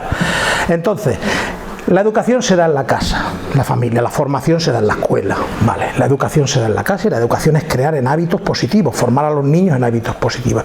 Con esa educación los padres tenemos la sagrada misión de corregir las tendencias negativas de nuestros hijos y transformarlas en positivos. Por eso se nos da los hijos, para que les ayudemos a progresar. Como por eso los hijos, si son ingratos con los padres el día de mañana, pagarán las consecuencias cuando desencarnen, porque los padres han tenido la obligación de educarlos a su buen entender, porque se equivocan muchas veces, nos equivocamos muchas veces queriendo hacer las cosas bien, a veces nos equivocamos con nuestros hijos, porque no lo sabemos todo. Entonces muchas veces creyendo que hacemos un bien, hacemos cosas que a lo mejor a los hijos les perjudica.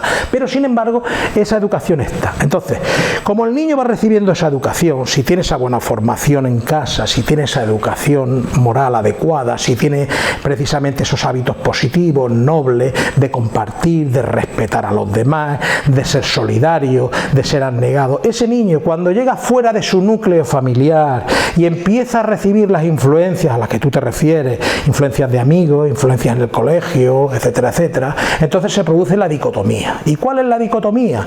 Que si esas personas con las que él se rodea o de las que recibe esos impulsos, esas educaciones, esos ejemplos fuera de su hogar no son positivos y contrastan con los de su hogar, pues evidentemente al niño hay que ayudarle. Y entonces en la casa es donde hay que decirles, mira, los beneficios y las pros y los contras. Hay que hacerle ver de que la actitud correcta que debe de seguir es la de la que se la da en la casa, si se considera que la que se la da en la casa es la adecuada.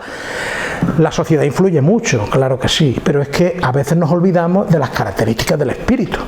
Un espíritu elevado puede venir en un ambiente denigrante, en un ambiente perturbado, en un ambiente donde sus padres no lo amen, no lo quieran, donde lo torturen, y ese espíritu perdonará, porque es un espíritu elevado. Ese espíritu amará a aquellos que le están haciendo daño, y ese espíritu no se verá influenciado por esas circunstancias. Si es un espíritu, estamos hablando de un espíritu elevado. Nuestros hijos, lógicamente, no están exentos de esas influencias, pero corresponde a nosotros, si son pequeños, estar vigilantes de que la educación que reciben en casa, que es la que nosotros queremos que reciban, pues sea la adecuada. Y si hay alguna interferencia externa que está perturbando esa educación y vemos que no es correcta, procurar corregirla. Porque nosotros no podemos evitar que otros niños que están con el nuestro se comporten de la manera que se comportan, pero sí podemos evitar que nuestro hijo, a la hora de reaccionar hacia esos comportamientos, actúe de determinada cosa, de determinada forma. Y eso va en base a nuestro trabajo. Lo que ocurre es que tenemos una vida hoy en día en la que la educación es derivada a los profesores, y claro, nos queremos inhibir de una responsabilidad que es una de las mayores responsabilidades y más grandiosas que existen dentro de la ley de Dios, que es la de ayudar a otros a educar y ayudar a otros a crecer. Y a lo mejor esos niños que han venido con nosotros son precisamente aquellos padres que en su momento nos atendieron a nosotros, nos ayudaron, nos dieron su amor y que ahora venimos en papeles inversos para recibir aquello que nosotros hicimos. En esa dinámica de vida se puede convertir la mente o la personalidad en el enemigo de la conciencia. No es fácil por una razón muy sencilla, porque como hemos leído ahí, la mente es un instrumento psíquico al servicio de la conciencia. La mente es un instrumento psíquico al servicio de la conciencia. La conciencia es una fuerza del espíritu, es una fuerza que archiva todo. Y la mente, lógicamente, te puede engañar. Efectivamente, la mente te puede engañar, pero te puede engañar ¿en base a qué? En base a la naturaleza moral de tus actos y pensamientos. Porque son tus pensamientos los que forman el desarrollo de tu mente. Tu mente es neutra, es un atributo del espíritu, pero como hemos explicado con la estación del tren, llega el pensamiento negativo. Si yo alimento el pensamiento negativo, yo estoy alimentando una mente negativa. Si yo alimento el pensamiento positivo, estoy alimentando una mente positiva. Y entonces, como consecuencia de eso, mis actos normalmente serán positivos o negativos en función de cómo sea. Mira, había un filósofo llamado Blaise Pascal, muy famoso. Ayer salió una diapositiva en la conferencia que puso, creo que fue David Santamaría, pero no hablaba de esto. Es otra de las frases de las que yo voy a hablar, de Pascal, que decía lo siguiente: a veces se produce esa dicotomía entre pensar una cosa y actuar, pensar de una manera y actuar de otra, ¿no? Pues Blaise Pascal decía una frase extraordinaria: si no actúas como piensas, terminarás pensando como actúas. ¿Por qué? Porque el hábito que nosotros, es lo que yo he explicado el hábito que nosotros ejercemos con nuestras acciones, nuestros pensamientos y nuestras emociones, al final condiciona nuestra forma de ver la vida. Entonces, si yo tengo claro que leyendo, por ejemplo, los libros del espiritismo me sirven y mi conciencia se ve realizada y dice, esto realmente es lo que yo voy buscando y esto realmente es lo que a mí me sirve para progresar, debo ser consecuente con lo que estoy leyendo, poner en práctica lo que estoy leyendo, porque si no, no sirve de nada. Yo puedo cambiar de ideología, de religión, de filosofía, de lo que puedo cambiar, pero si no cambio mis actitudes voy a seguir siendo igual. Hoy en día mucha gente dentro del espiritismo proceden en vidas anteriores de haber estado en la iglesia. ¿Y qué es lo que ocurre? Que algunos han cambiado de ideología, pero no han cambiado de actitud. Y entonces, ¿qué ocurre? Las mismas actitudes inquisitoriales, las mismas actitudes fanáticas, las mismas actitudes sectarias que en el pasado tuvimos todos dentro de cualquier religión determinada, venimos ahora, cambiamos de ideología y nos creemos que por cambiar de ideología hemos cambiado. Y no es cierto. Tenemos que cambiar interiormente. De hecho, construimos realidades, ¿no? Exactamente. Lo que nosotros construimos es lo que somos, lo que he dicho, somos lo que pensamos, lo que hacemos y las emociones que tenemos. Entonces, si nosotros construimos nuestra vida en base al bien, en base a las leyes superiores de la vida, en base a las leyes del amor, del perdón, en base a lo que se nos enseña, lógicamente no tenemos ningún problema. Nuestra mente no va a tener ese problema de dicotomía entre hacer una cosa y pensar otra, no. Realmente complejo. No, pero no es tan pero sí es fácil. Mira, amar, perdonar y sonreír. Si tú eres capaz de hacer esas tres cosas a lo largo de todo el día, no hay problema. Es bastante complejo cuando estás condicionado a tantas cosas que hay fuera. Solo eso, no hace falta leer tantos libros. Amar a todo y a todo lo que... Eso es como levantarte cada día. Amar a todo lo que existe y a todo lo que está a nuestro alrededor. Y amarte en primer lugar a ti mismo. Porque nadie puede amar a otro si no se ama a sí mismo. Perdonarse a sí mismo para poder corregirse, levantarse y hacer las cosas bien. Primero, perdonarse a sí mismo. Amar, perdonar y sonreír, porque los demás necesitan una sonrisa. No podemos ir por la vida como... Si estoy de acuerdo contigo, simplemente. No, ya, pero que es algo que... te lo vengo a comentar por eso. Sí. La dicotomía entre lo que pensamos y lo que hacemos se corrige con nuestra actitud. Allí hay una pregunta. Me ha parecido oír que el espíritu tiene el libre albedrío de escoger la reencarnación. A veces, no siempre. Sí, lo he dicho así de pasada. Yo también, pero para que no dé lugar a malas interpretaciones, yo se lo aclaro. ¿Vale? El libre albedrío es directamente proporcional a la evolución del espíritu. Es decir, cuando el espíritu está más evolucionado, tiene más libre albedrío para elegir.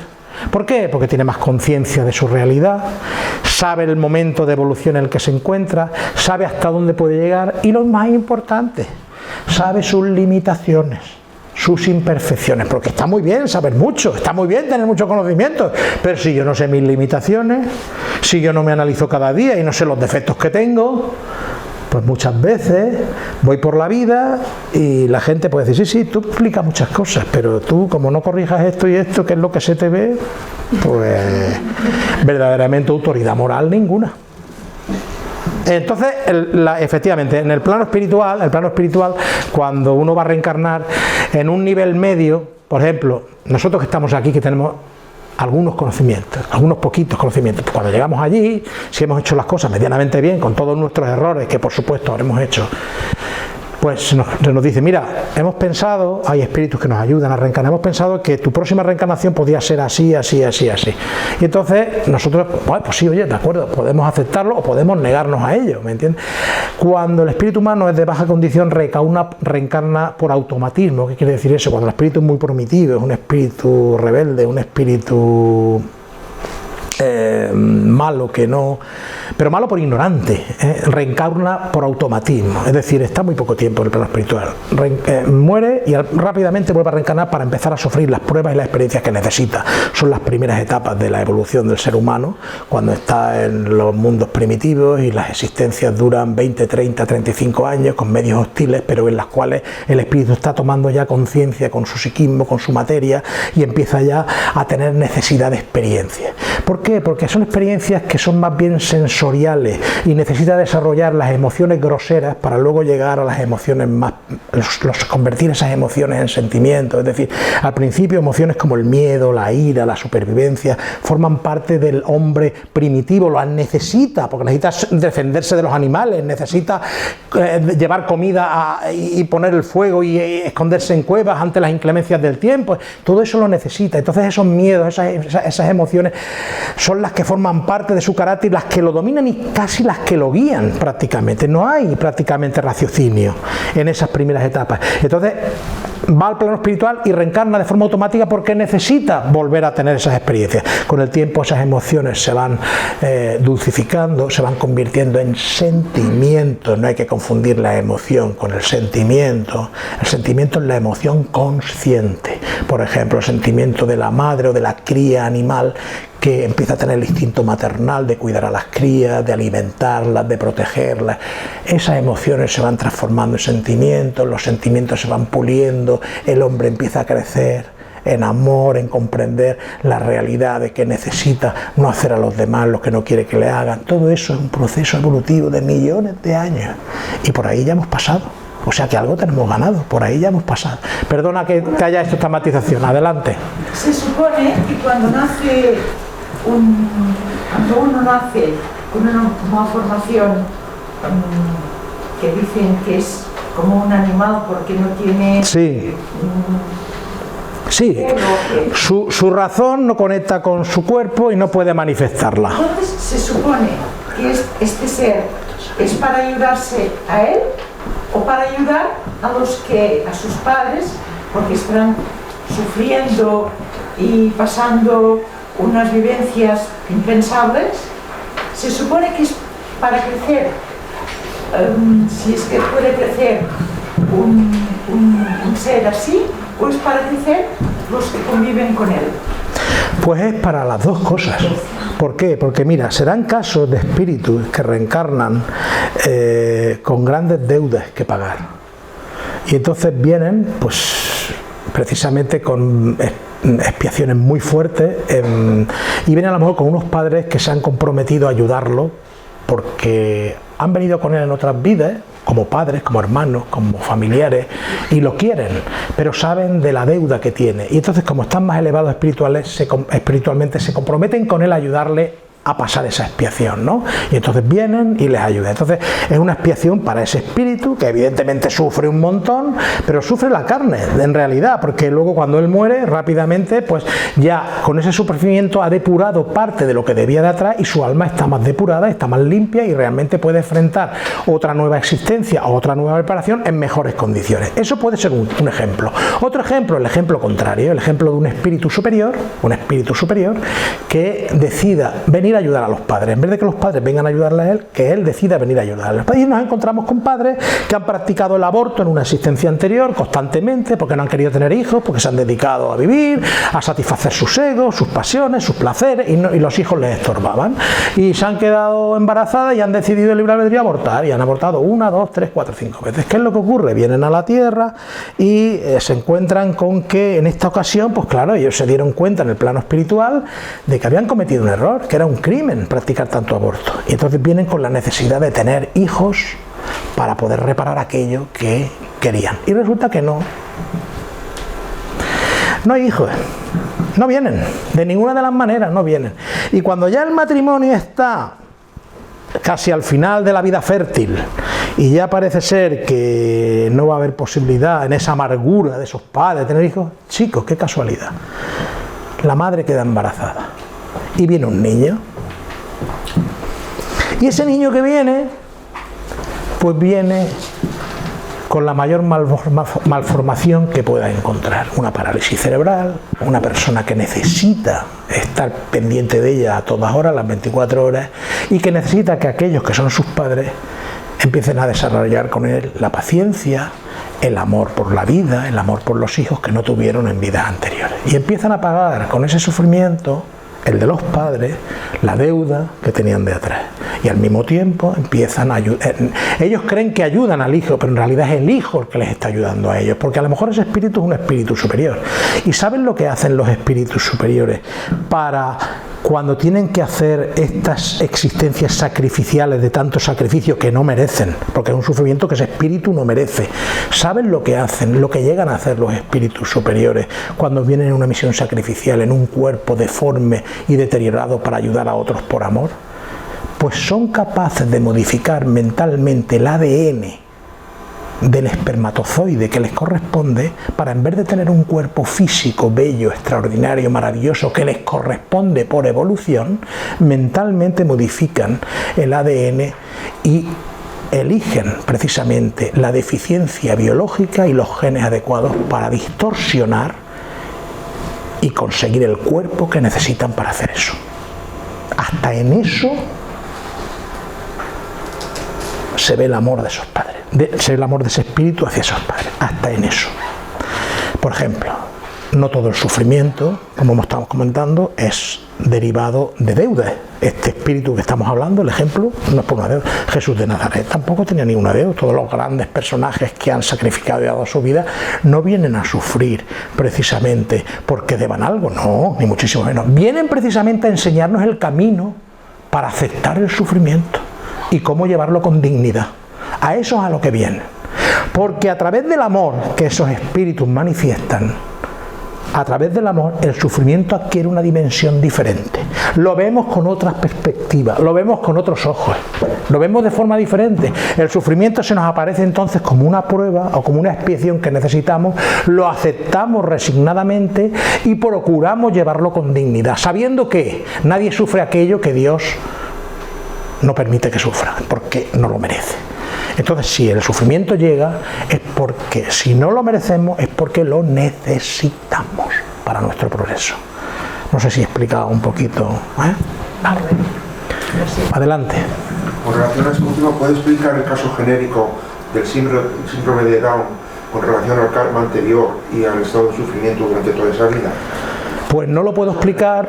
Vale, genérico sí, porque particular, claro, generales sí. El síndrome de Down, bueno, es que he estado explicando un poquito, es lo mismo, es decir, hay chicos, yo conozco chicos con síndrome de Down que son espíritus de una elevada condición y que vienen en esa familia porque los padres o los familiares, o no los padres, a lo mejor los hermanos u otro, o algún espíritu que viene con ellos, necesita, porque está vinculado a él, necesita, digámoslo así, desarrollar junto a ese niño una serie de atributos y de cualidades que le faltan y que en vidas anteriores no desarrolló. Es más, las desarrolló en sentido negativo. Y entonces ese espíritu se presta, se brinda por amor a llegar a una existencia de esas características. Por norma general suele ser al contrario. Por norma general las personas que vienen con patologías, que vienen con, son porque deben cosas de atrás y necesitan pagar esas cosas, como todos tenemos cosas que pagar y deudas que saldar. Por ejemplo, la persona que se suicida pegándose un tiro en la cabeza, pues lo normal es que la próxima reencarnación que tenga, pues venga con una parálisis cerebral. El suicida no es una persona, es como los demás, ha cometido un error en un momento de ofuscamiento, en un momento de enajenación mental y se ha podido quitar la vida.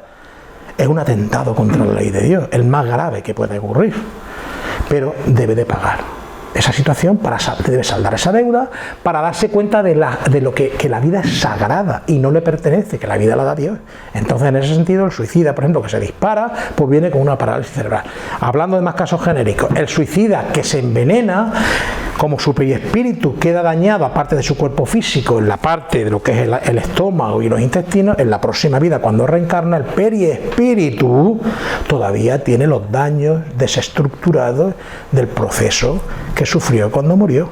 Y entonces, a la hora de ese periespíritu, como he explicado antes, transmitir a la materia la información, viene con esa deficiencia, y las células que corresponden al aparato digestivo y estomacal viene con deficiencia y te vienen con úlceras, con gastritis continuas, con enfermedades de estómago, con cáncer de colon, etcétera, etcétera, etcétera, etcétera, etcétera.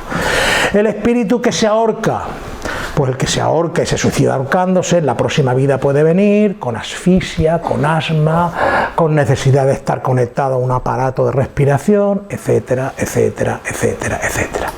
Las leyes de la vida son sagradas. Entonces la ley de causa y efecto no es una ley punitiva, no es una ley que castiga, es una ley educadora, para hacernos ver que la vida es sagrada y que no debemos de atentar contra la vida, porque la vida nos la da Dios. No sé si más o menos le he puesto algunos ejemplos que le hayan podido aclarar algunos. Bueno, yo creo que si no hay ninguna pregunta más, yo podría estar aquí todo el día, pero tenemos que comer también, ¿verdad? Bueno, tenemos que marcharnos, ¿verdad? Bueno, pues gracias de nuevo y una forma de agradecerles con lo mejor que tenemos. Con el tesoro, la guía práctica del espiritista. Muy bien, muy bien. Muy bien, muchísimas gracias. Que la tienes, sí, pero... claro que la tengo, pero yo agradezco de corazón.